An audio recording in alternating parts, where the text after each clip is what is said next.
สบายดีเนาะโดดเติมแล้วเนาะบ่ได้มาลงคลิปให้นะเนื่องจากว่าไปลงทาง TikTok หลายคนแล้วเนาะวันนี้มีเวลานะมารีวิวสุดหนึ่งนะตัวนี้เป็นสุดฟักต่อนะยังแต่สุดเดียวนี่นะภายไว้ที่ว่าได้ไปเนาะ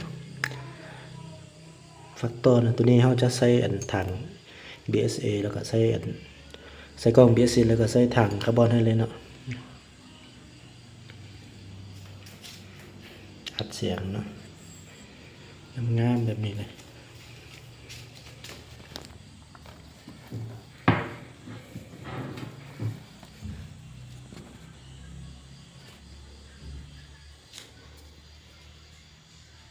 2025เด้อปี2025แล้ว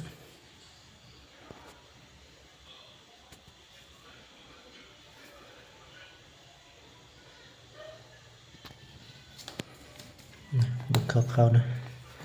ตัวนี้ยังแต่สุดเดียวนะ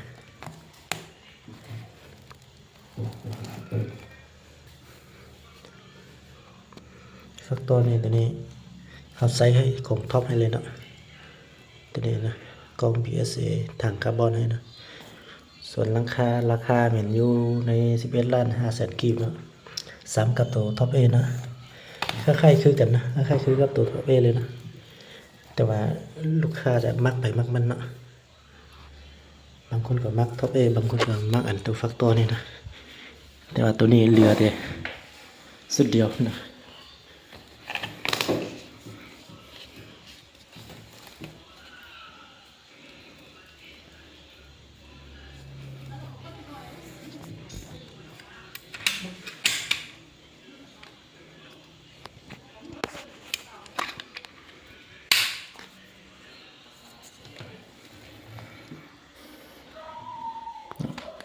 ถ้าสนใจนะอยากให้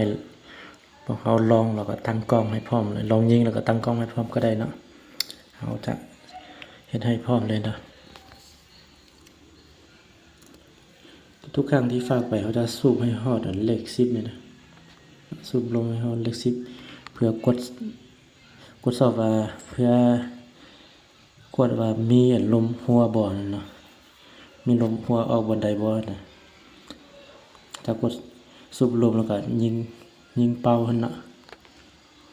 โดยที่บ่ใส่ลูกมันนะลองเบิ่งแล้วก็มีลมออกบนใดนะถ้าบ่มีเดี๋ยวเขาจึงฝากให้ลูกค้านะตอนฝากก็มีแต่ว่าปลดกล้องนี้ออกเนาะแล้วก็ปลดตัวท้ายนี้ปลดอัดเสียงนะส่วนเครื่องแถมเนี่ยแถมกล้องซูมนะกล้องซูมแล้วก็โม่สุดโอลิงแล้วก็ลูกปืน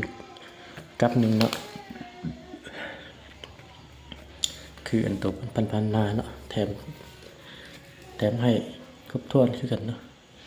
ไปฮอดพุ่นมีแต่ยิงเลยนะถ้าลูกค้าปิดไปนะฮอดมีแต่ยิงเลยนะเราจะแถมแล้วก็ตั้งเว้าให้ดีสุดแล้วนะโอเคเด้อตัวนี้นะยกมือเดียวเป็นยังแพ้นะเบาๆเลยนะถ้าท่านใดสนใจสามารถติดต่อได้ทางเบอร์โทรเลยWhatsAppนะไว้หน้าโปรไฟล์นี่นะงามแบบนี้เลยขอขอบใจหลายๆด้วย